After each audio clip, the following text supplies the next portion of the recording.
Welcome to the Resilience Report, where each week we share the latest on companies engaging in inspirational solutions for our planet and engage with ecopreneurs and lighthouse leaders disrupting the respective industries in pursuit of better, more resilient business.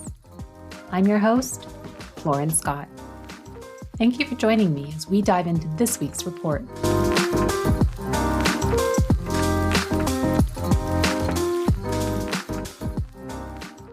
Have you ever met someone for the first time, and within minutes, you knew that they were bound for greatness? These are those rare individuals whose positive energy is contagious, they have a genuine zest for life, and they typically also have a clear vision as to where they're going. Well, the first time I met Emilie Nketiah, I had just that thought. I'm so excited to be able to share some of her charisma, energy, and wisdom with you today on this episode. So who is Emilie?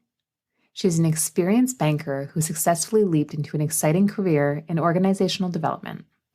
She has held both formal and informal leadership positions within the financial industry, academia, real estate, and more recently, transportation.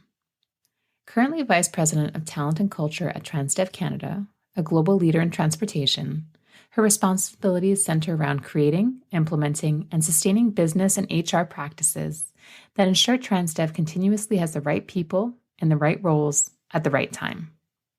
Her extracurricular activities include mentoring and coaching adult learners, facilitating workshops on intercultural communication, emotional intelligence, and sensitivity training, all while completing postgraduate degrees.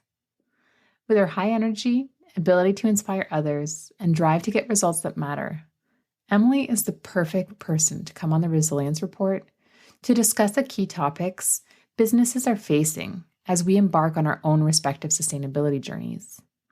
These include the critical role of company culture, change management, navigating acquisitions, and so much more. Like I mentioned, it only took me minutes to realize that Emilie is going to move mountains. And I have no doubt that you'll leave this episode inspired and feeling the exact same way. Well, thank you so much for joining me today, Emilie. I'm so happy to have you on the Resilience Report. My pleasure. Thank you for having me. Well, to get things started, I know you, but would you mind sharing a little bit more about who you are and how you got to where you are in your professional journey now? Who I am. Oh my gosh, big question. I've started saying I just am, right? Because I'm a sister, I'm an aunt, I'm a professional, I'm a student, I'm a friend. So after a while, I just started saying I am, right? Period. In terms of professionally, I work at this company that I'm in love with, called Transdev Canada, and the experiences that have led me to this moment is working in the banking industry for 8 years, working in academia, working in industrial real estate, always in capacities that involve people, and I love it. So that is me. Your title is that of VP of Talent and Culture. To start things off, would you mind sharing what that means? So talent and culture, I think in its purest form, when we think about culture, is looking at, attitudes, beliefs, behaviors that transpire within an organization and trying to create something that allows the business to push its business results, right? So do you need innovation? Do you need ideas? Do you need precision, right? So depending on what the business needs to do what they want to be doing, then you'd have a culture that would support that. So really, in its very basic form. At Transdev, I get to do, elements of that. In terms of the talent piece, it's really simple. It's making sure you have the right people at the right place at the right time, right? So it's, looking at strong recruitment practices, strong retainment practices, engagement, development, understanding people because you're trying to keep them. So on paper, it's very simple. And then comes the structure, the processes, the systems to really support what we're trying to do. If the past few years have shown us anything, it's that change is not going to slow down. And probably the companies that can best adapt to change are the ones that are going to come out ahead. How does your role and what you do translate to supporting employees with change management? Change management, there's a whole lot of models out there. There's, example, the McKinsey 7S model that it's one of my favorites where we're looking at like, structure, system, style, staff, all of this kind of thing. But really for me, in my everyday, in practical sense of things, is supporting employees with emotional intelligence, right? Hmm. When I'm faced with a situation and I've got, a little bit more time for reflection, I can sit down and look at the theory. I can sit down and try and teach the theory. But to me, it's not organic, right? What is organic, what translates between two people is saying, I'm going to support you with emotional intelligence so you can better support your teams with navigating the change, or rather the stress that change induces. I'm going to help you understand what the person across from you is feeling so you can better get their buy-in to facilitate the change you want, right? So change is people, right? Change is it's mobilized by people. So I think you need to understand what matters to them and how to get them alongside you. You just mentioned finding out what matters to people, and we've seen reports coming out that the idea of sustainability is playing an increasing role in attracting and then certainly retaining talent. Is this something that you've seen translate into where you are now? I have seen it translate to our existing workforce, as well as the people who are considering, joining the organization.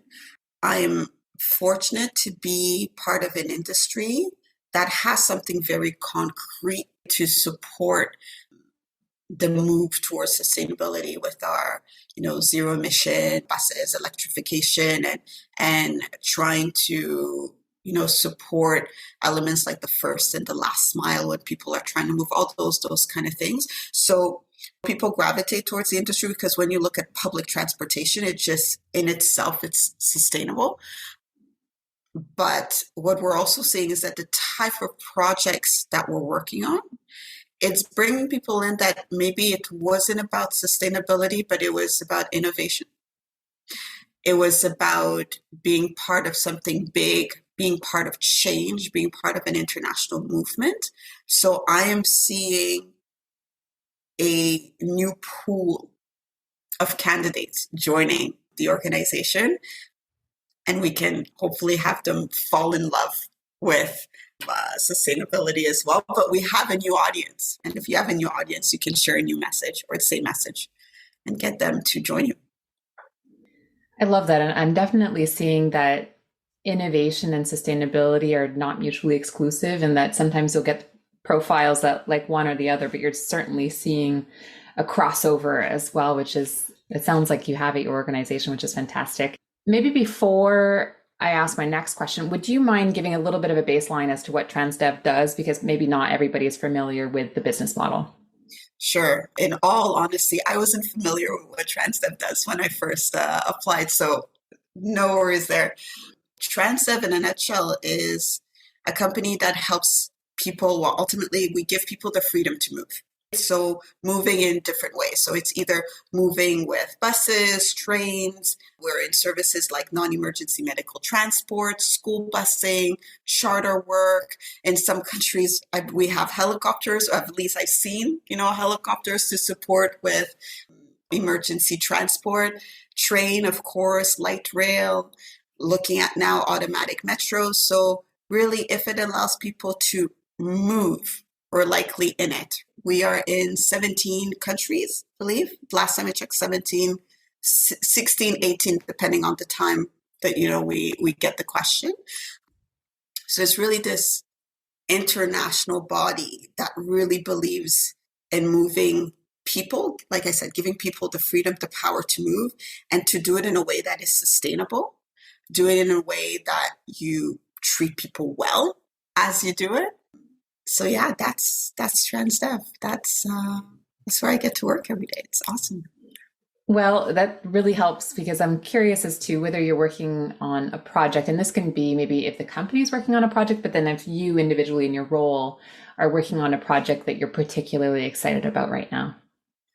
Context, my passion, the thing that makes me wake up in the morning, I think this was when I got to 22, 23, is supporting people to have better lives by affecting positively the systems or the structures that they operate in. That's my baby. I was in clinical psychology for a while and it was great. I got to help people, one by one, but I said, no, I want to help 40,000 people at a time. So at Transdev, the project that I get to work on right now is supporting 2,000, nearly 2,500, maybe 3,000 employees integrate into Transdev because we acquired a new company. To me, if we do this integration well, it means that 2,700 employees are not feeling stressed about what's going to happen tomorrow, right? It means those 2,500 people plus their families can plan about their future. 2023 is not a year of hold because we don't know what's going to happen. That's one of the big projects that I get to work on right now, and it has to do with people, business, growth, emotional intelligence, structure, strategies. So it has everything. How could I not love it? That's so refreshing too, because I think historically we've thought of acquisitions as it's my way or the highway once you do the acquisition, and that everyone kind of has to conform to the rules of the larger or the buyer in that case. Are there approaches in particular that you're mindful of? It sounds like you're really thinking of the whole self of the associates that you're pulling in as well. Yeah. I think, at least for us, in terms of our values, our culture, you cannot say, or rather, we cannot say that we're pushing for innovation and we need to do innovation. We can only do innovation through diversity of thought and then purchase a company and say, you must assimilate. Yeah.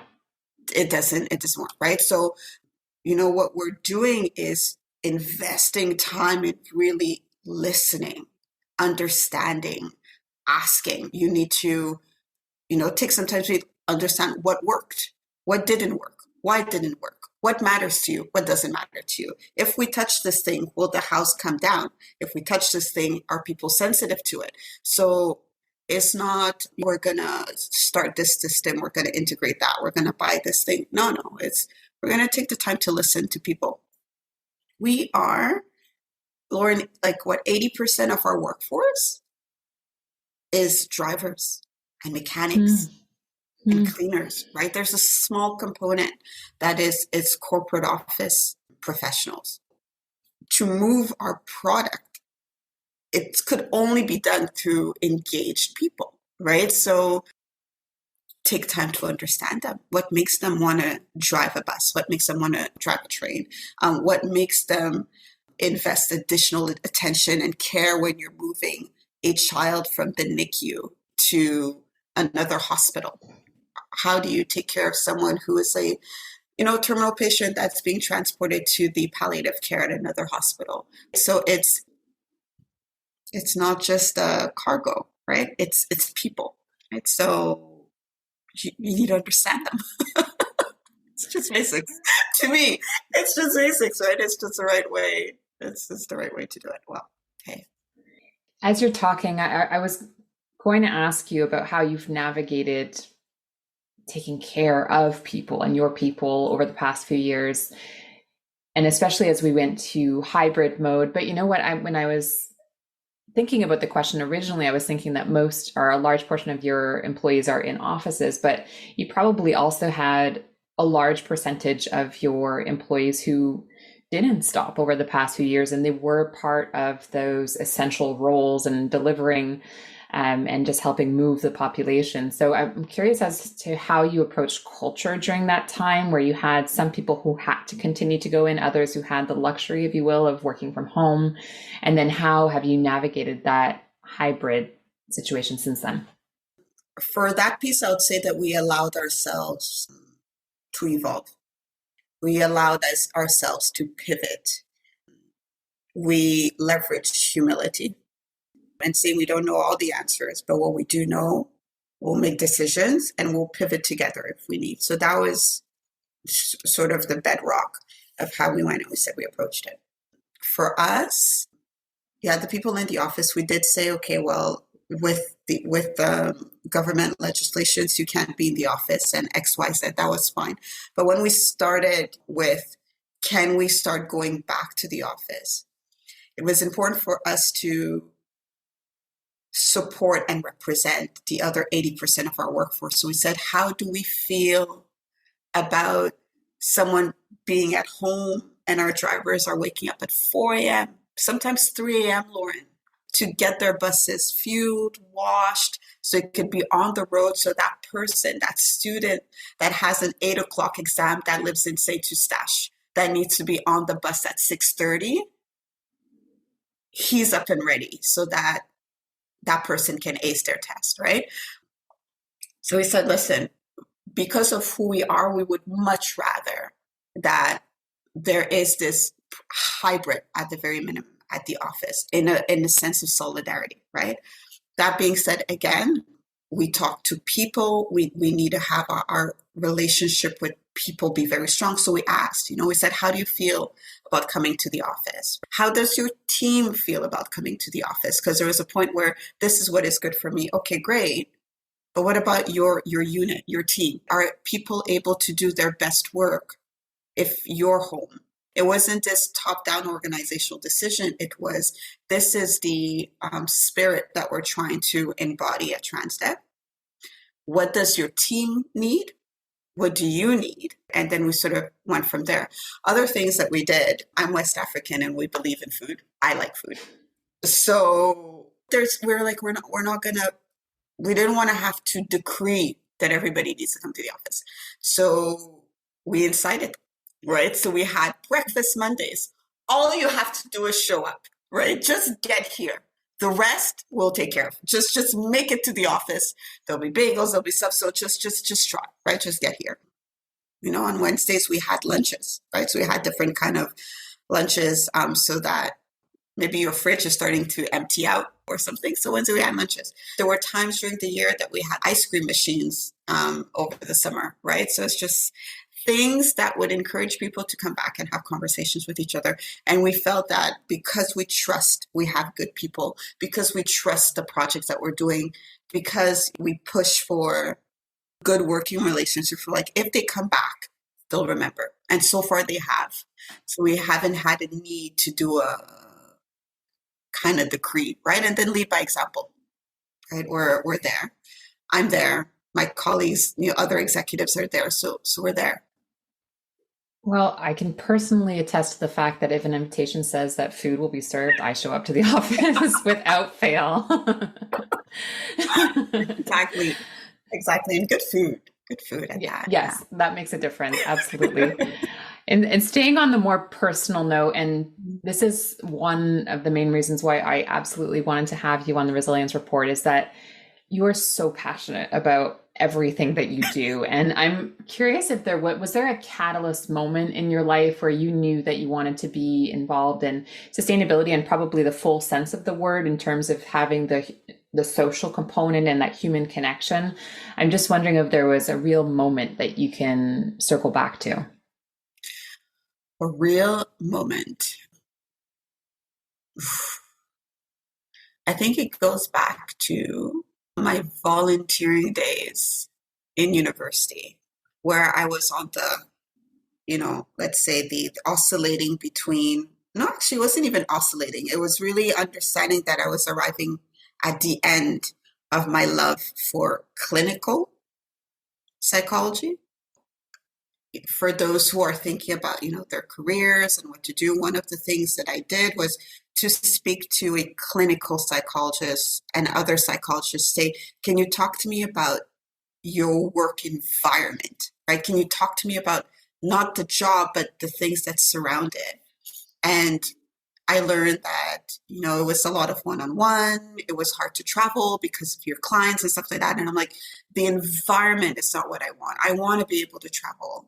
I want to be able to take my theories and go to another country and try it again, right? To see how good you are with those theories. Does it work? Does it not work in this culture? It was tougher to do that in with that profession.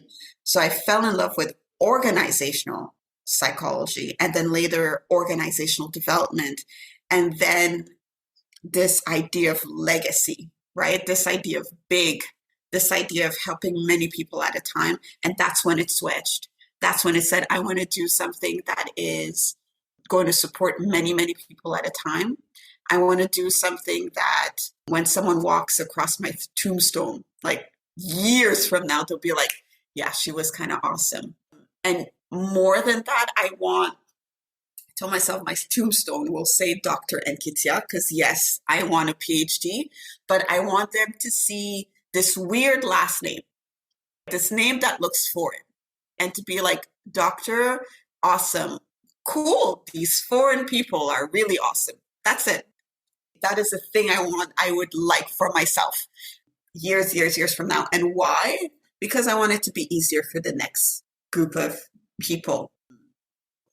That is what motivates me, and how it connects to sustainability is that all of this doesn't matter if our planet blows up, Lauren, right? So really, that's it. So the beauty is that it's all connected. It's Yeah. all connected. So this idea that you need to pick if you're going to support left or you're going to support right or you're going to work on this thing, we need everybody working on different things to find the center. My center is that I want people to have better lives and the lives that they can lead that would feel good. Really doesn't matter if the planet doesn't make it. And when we look at what climate change is doing to migration, 100%. and as a society, are we ready? Do we have that emotional intelligence to welcome someone who doesn't look like us? And what does welcome mean? And so on and so forth. So climate change is pushing, I find, a need for us to be better at managing emotional intelligence. So it's connected. I was so excited to ask you this specific question, and you definitely delivered. And on the next question, I actually have to exceptionally read it because you mentioned your doctorate, and I need to read it because you have so many other degrees that I need to to read this. So, in addition to your Bachelor of Arts and 2 graduate diplomas in Business Administration and HR Management, you're now pursuing a master's in Organizational Development. Could you Correct. just speak to this idea of continuous education and what it means to you and angle you would recommend to others to maybe pursue this? I'm just very curious because it is multiple years of education, and you're also working full time. I think the first piece is to really understand why you're doing it. There is no degree that I've completed on, my academic record that had the same reasons for doing it, right? My bachelor's, it was something else. When I did my business admin degree, it was something else. HR was something else. They're all connected because it's a story that I was trying to build for myself, but they had different motivations, and it also required different investment in time. And it also happened at different levels of my confidence as a person. And the advice that I have for someone who would want to do it, there isn't just one way. So take that out of your head. Second thing, forgive yourself quickly. So this thing, I need to be, listen, in 3 years, you might forgive yourself. So why wait 3 years? Let's do it in 3 hours and move along. Let's keep it moving along. And forgive yourself comes in, well, I didn't get that A, or I didn't get that B plus that I wanted. Or if you're working, well, I didn't get to do so much more on this project. Well, hold on, right? Why are you doing it? What do you want out of this? If B is what you want out of it, then don't get upset if you didn't get C. You know what I mean? So it's those kind of things. So I think mindset, it's very, very important. Concretely, when I started my master's in organizational development, I was doing it because I wanted the job I have now. This job that I'm doing is the culmination of everything that I wanted, where I wanted to get to, right? I get to do, anyways, that's a different topic, but it's everything coming together, right? But I started this degree in 2019, and I got this job in 2020. So then my motivations for finishing this degree changed, and that I'm in part doing it because it's the gateway to my PhD that I want. I plan to do my PhD when I'm 60 or something. We'll see what, happens. Because the goal for my PhD is I just want DR on my tombstone. That's it. Right. So I can do it at any time. Because I didn't need the master's degree anymore to get this job because I got this job. So it became, I'm doing it to support me in doing my job well. The kind of classes I'm picking, the relationships I have with my professor, the thesis that I pick to write about, it all changes. And then also, do I need an A? Do I need a B? You know what I mean? I like to win, right? So I've taken, I think, like 6 classes or something, and they're all A plus or A. And in terms of final grade, and this semester with the acquisition happening at work, I was like, can I maintain A pluses and A averages? And I said, maybe not, maybe so. I can. If I do, there's something I'm not going to do. Mm-hmm. And I'm like, is that other thing that I'm not going to do I want to give it up? I said, no. So I'm like, so then it means we both agree we're going to be okay with B plus or B. It's intentional. If not, you feel bad because there's something you're not doing it. Then you feel like a bit of a crappy human and you're not achieving. It's like, no, you're pretty awesome. So love yourself and keep going. Just do it. Another piece of advice, don't think about it too much. Right? Okay. Not it gets nerve-wracking. So overwhelming. Yeah. So a bunch of tidbits, but really if it's been a few months and you're thinking about doing it, the time you were thinking about doing it, you could have started. Mm-hmm. And it's 6 months gone, 7 months gone. Start, right? Just go. And are you open to sharing what your thesis is on? Have you selected the topic yet? I have selected the topic. I need a supervisor to support me with that. So my thesis topic is looking at the mesquite.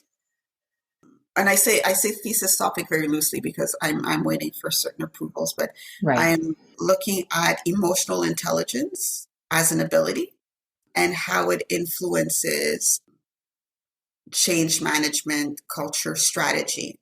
So often we see that in an organization, you have change management like strategy, structure, system, shared values, staff, skills, style, and it's all very rational. I'm like, what happens if you take emotional intelligence and the 4 abilities of emotional intelligence? So you have the ability to perceive emotion, use emotion, understand emotion, and manage it. If you have these 4 pillars and you've mastered it, or you're good at certain pieces of these 4 pillars, how does it affect effectiveness with change management? And so on and so forth. So that's sort of like the overarching umbrella. I need to work on it, develop it and stuff, and think about my KPIs and objectives. And there's all these ideas, but this is the baseline is looking at emo and the change management in the business setting. Well, I'm excited to hear more as that rolls out. Yeah. You did mention earlier about a transition in your career from banking to what you are doing now in terms of kind of overseeing the human capital of an organization and truly understanding those individuals. What advice would you give to somebody either who is studying and then choosing to change what they're studying, or mid-career and looking to do the pivot? What advice would you have for them as they navigate that situation? In 2015 is 2014, 2015 is when I had to do that pivot for myself. And the first opportunity in that new world was working at McGill in the Career Transition Services department. And there was a tool that Maya Korotkina put together, which I think was excellent, called the Career Roadmap, 7-step Career Roadmap. And if someone Googles it, or maybe we can put the resource online later. Sure. It's really looking at how you would navigate, how would you progress through this transition. The first advice I have for people is stop working on your resume as the first thing. Stop going on Indeed and looking for that job. Just stop, right? Because what you need, and what we used to say, was clarity, confidence, know-how, or rather clarity, know-how, confidence. There's understanding yourself, which is the first piece. Why? Because when you do an interview and you do 7 interviews in a row, and someone tells you you're not good enough, you're not good enough, you're not good enough, this is that, you really need to remember who you are and why you're doing it. So instead of doing that when the world has destroyed you, how about we start with that, right? So you'll always have it. Understanding the labor market would be step 2. Understanding your job, your industry. If you're going into sustainability, it's a great time to go into transportation, right? If you're going into gaming, not sure, right? Do they have government funding still? Are they removing? So to understand, because at some point you think it's because you're not good enough, but the real reason is there's no more funding in this industry. So your chances of landing something, right? Your network, your gaps, understanding, like all those kind of things, your research. So if you want to transition, start with the research. Your last step is like posting and looking for jobs and so on and so forth.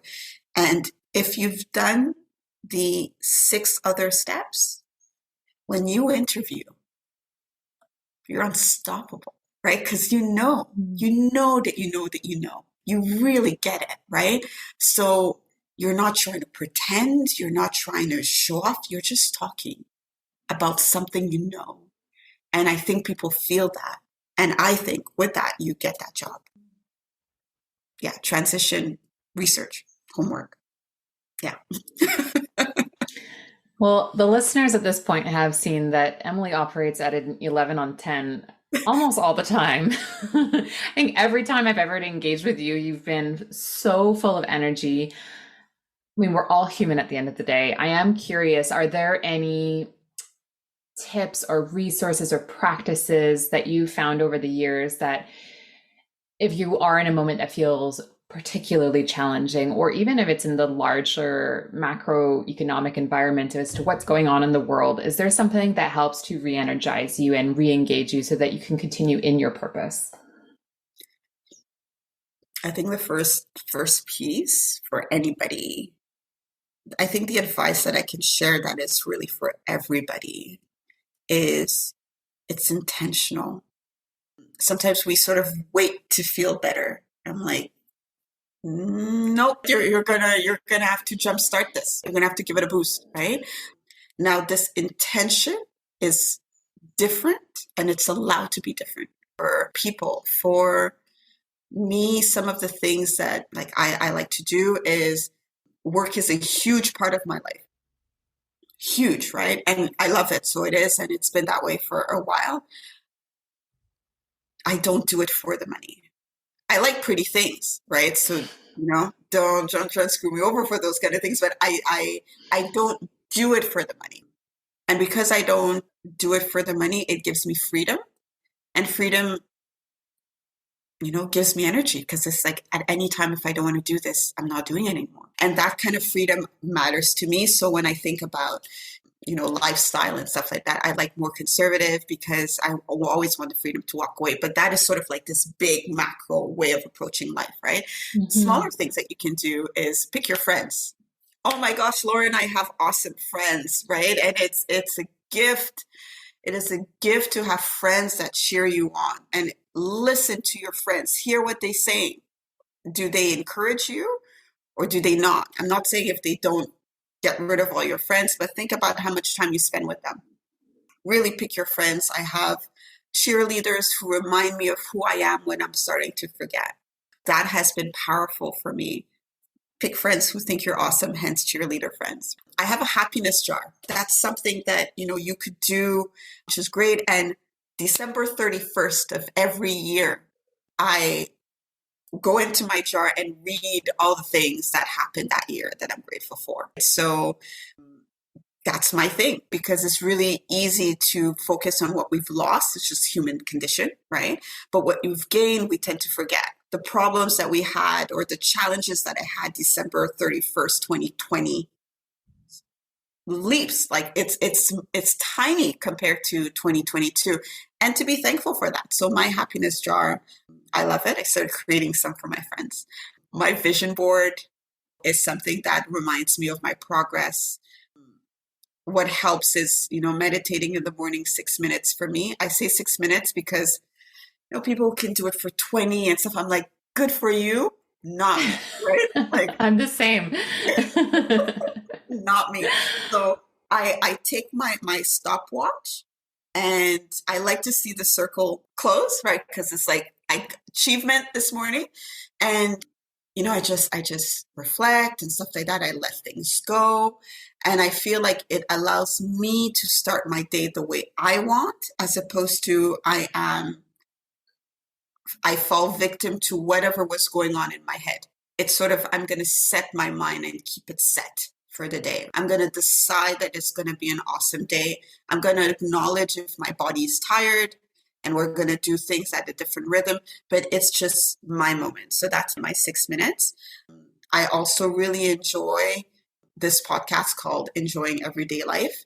It's not for everybody because it's like it's spiritual. So if it's not your thing, it's run with it. It's fine. But what I like is that in my circle, I've got Christian friends, Buddhist friends, atheist, agnostic, Jewish, and with these kind of podcasts that we all share, you take the pieces that work for you and you drop what doesn't. And then you realize, oh my gosh, we have more things in common than we don't. So yeah. So there's all these things. And some years I'm doing one more than the other and so on and so forth. But it's those kind of things. And like I said earlier, Lauren, you forgive yourself and keep going, right? I assure you, you're going to mess up on other things. So just get over this one and move on to the next one. And yeah, with that, life is fun, do things you want to do. And yeah, that's me. I just love talking. Every time I talk to you, I walk away energized. You are a giver of energy. And so I'm so grateful that you're sharing this on this podcast. I do like to end every episode by asking the guest, what do you think it's going to take for businesses and leaders to be truly resilient going forward? I feel like there's so many things. If I had to pick one, when I think about the leaders that I've had a chance to work with, that is attainable to most people, right? Because sometimes we get into these solutions that you're like, it's never going to work for me. I'd say is having a kind of well-roundedness is very important, because if everything you have is at one place, if everything you have is in one area, just like banking, like, mitigating diversification of your portfolio, right? Diversification of your life. It's really the same thing, right? So, you have a maybe great work experience and richness. But what else do you do? Do you like puzzles? You have a network of friends in an area that is totally disconnected to work. So you don't have this feeling that you need to be anything. Is there a hobby that you really like? What are the other areas in your life that you're growing, so that when something is not going well at work, you can be re-energized with something else? There was a moment when, we were having really, truly specialist jobs. Like, this is what you're working on. And what I'm seeing is that people want diversification of projects. Because sometimes one project is not going great and you just don't want to touch it. So you want to go do this other thing, right? We've figured it out for work, but we've sort of said, this doesn't apply to my life. So when I think about business leaders and resilience, I'd say it's really important to look at other things that offers richness to your life, so that when one area is not great, you're still okay. I think that is excellent advice. This whole episode has been full of excellent advice. So thank you so much for being part of this episode. It means the world to me. Oh my gosh, Lauren, thank you for calling and thank you for asking. Plus, it's Lauren. You're like unicorn. Lauren, you are a unicorn. So when Lauren calls, you answer, right? It's like I have the chance to like rub shoulders with magic. I'm here. I'm here.